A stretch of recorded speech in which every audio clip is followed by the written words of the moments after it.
दोस्तों welcome to एशटेक में आपका स्वागत है। इस वीडियो में मैं बात करने वाला हूँ मोटोरोला Edge50 फ्यूजन की कुछ प्रॉब्लम्स के बारे में। जी हाँ, वैसे तो ये पहली नज़र में देखने में तो काफ़ी बढ़िया स्मार्टफोन नज़र आ रहा है, बिल्कुल परफेक्ट स्मार्टफोन नज़र आ रहा है। पर ऐसा तो अब बिल्कुल नहीं हो सकता है, कोई भी स्मार्टफोन या कोई गैजेट बिल्कुल परफेक्ट हो, उसमें कोई कमी ना हो। जी हाँ, इस स्मार्टफोन के साथ भी कुछ ऐसा ही है। इसमें कुछ ऐसी प्रॉब्लम या कौन सी मुझे नोटिस हुई है जो मैं आपके साथ साझा करने वाला हूँ इस वीडियो में। तो आपको इस स्मार्टफोन में अगर थोड़ा बहुत भी इंटरेस्ट है तो इस वीडियो को जरूर देखेगा और आपको कुछ ऐसी ऐसी बातें पता लगने वाली हैं जो आपको किसी और वीडियो में बिल्कुल देखने को नहीं मिलेंगी।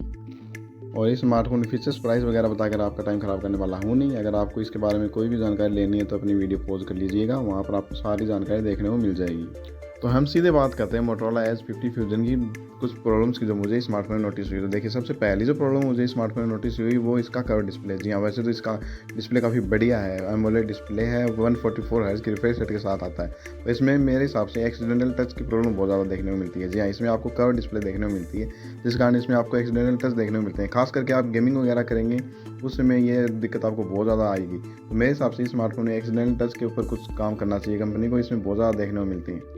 और बात करें मोटोरोला Edge50 फ्यूजन की अगली कमी जो मुझे लगी है वो लगी है इसकी स्टोरेज टाइप में। जी हाँ, इसमें आपको UFS 2.2 वाली स्टोरेज टाइप देखने को मिलती है, जो मेरे हिसाब से इस प्राइस रेंज में बिल्कुल भी जस्टिफाई नहीं करती। ये स्टोरेज टाइप आपको मेरे हिसाब से 10 से 15 हज़ार रुपये के आसपास की प्राइस रेंज में मिलनी चाहिए, उससे ऊपर बिल्कुल नहीं मिलनी चाहिए, क्योंकि स्टोरेज टाइप बहुत ज़्यादा इंपॉर्टेंट होती है। जब भी आप अपने स्मार्टफोन में कोई भी काम करेंगे, हल्के से हल्का काम करेंगे या भारी से भारी काम करेंगे, उस समय भी आपको अलग ही महसूस होगा कि अगर आपके स्मार्टफोन में अच्छी UFS वाली स्टोरेज टाइप है तो आपका स्मार्टफोन बहुत ज़्यादा स्मूथ काम करता है। तो मेरे हिसाब से इस स्मार्टफोन में कम से कम UFS 3.1 वाली स्टोरेज टाइप जरूर से ज़रूर होनी चाहिए थी।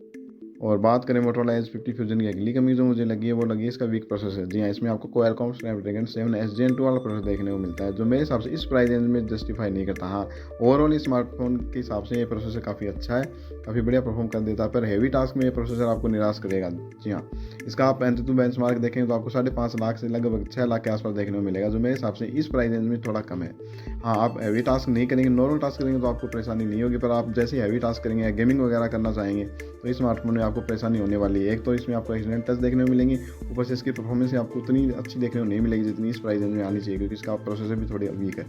और बात करें स्मार्टफोन की अगली कमी जो मुझे लगी है वो लगी है इसका HDR कंटेंट मिसिंग होना। जी हाँ, इस स्मार्टफोन में आप YouTube पर HDR कंटेंट नहीं देख सकते। हाँ, 4K वीडियो देख सकते हैं, नॉर्मल वाली वो बिल्कुल मक्खन की तरह चलेगी, किसी प्रकार का लैग देखने को नहीं मिलेगा आपको। पर आप जब भी HDR कंटेंट देखेंगे तो वहाँ आपको कोई शो नहीं करेगा। HDR कंटेंट इसमें आप बिल्कुल प्ले ही नहीं कर सकते, ना लैग के साथ या बिना लैग के साथ, किसी भी तरह से आप इस स्मार्टफोन में HDR कंटेंट YouTube पर पोस्ट नहीं कर सकते। और बात करें मोटोरोला Edge50 फ्यूजन की कुछ ऐसी कमियों की जो हैं तो छोटी मोटी पर आपको रियल लाइफ में इफेक्ट कर सकती हैं। जैसे इसमें आपको माइक्रो SD कार्ड डालने का ऑप्शन नहीं देखने को मिलता, जो मेरे हिसाब से बहुत ज़्यादा यूज़फुल फीचर है, होना चाहिए सभी स्मार्टफोनों में। ना ही इसमें आपको 3.5 वाला जैक देखने को मिलेगा, जिसके कारण आप इसमें वायर वाला ईयरफोन इस्तेमाल नहीं कर सकते, आपको वायरलेस ईयरफोन लेने पड़ेंगे। साथ साथ इसमें आपको USB टाइप जो है स्टोरेज वो आपको 2.0 वाली देखने को मिलती है। मेरे हिसाब से इसमें कम से कम 3.0 वाली ज़रूर होनी चाहिए। ये जब काम आती है जब आप अपने स्मार्टफोन को अपने कंप्यूटर से कनेक्ट करते हैं और वहाँ पर आपको वीडियो वगैरह देखनी हो या फिर फाइल ट्रांसफ़र करनी हो, तो वो बहुत ज़्यादा यूज़फुल है। मेरे हिसाब से ये भी इसकी कमी है। तो ये कुछ छोटी मोटी प्रॉब्लम थी जो मुझे स्मार्टफोन में नोटिस हुई, तो मैंने आपके साथ साझा कर दिया। अगर आपको इन प्रॉब्लम से ज़्यादा फर्क नहीं पड़ रहा है तो आप इस स्मार्टफोन की तरफ बिल्कुल जा सकते हैं। ये मेरे हिसाब से 23-24 हज़ार रुपये के आसपास की प्राइस रेंज में आने वाला बेस्ट ऑलराउंडर स्मार्टफोन है। ये आपको किसी तरीके से निराश तो नहीं करेगा, बिल्कुल परफेक्ट स्मार्टफोन रहेगा। अगर आपको इन प्रॉब्लम से ज़्यादा फर्क नहीं पड़ रहा है तभी। आपको ये वीडियो पसंद आई है तो please like and subscribe @take channel.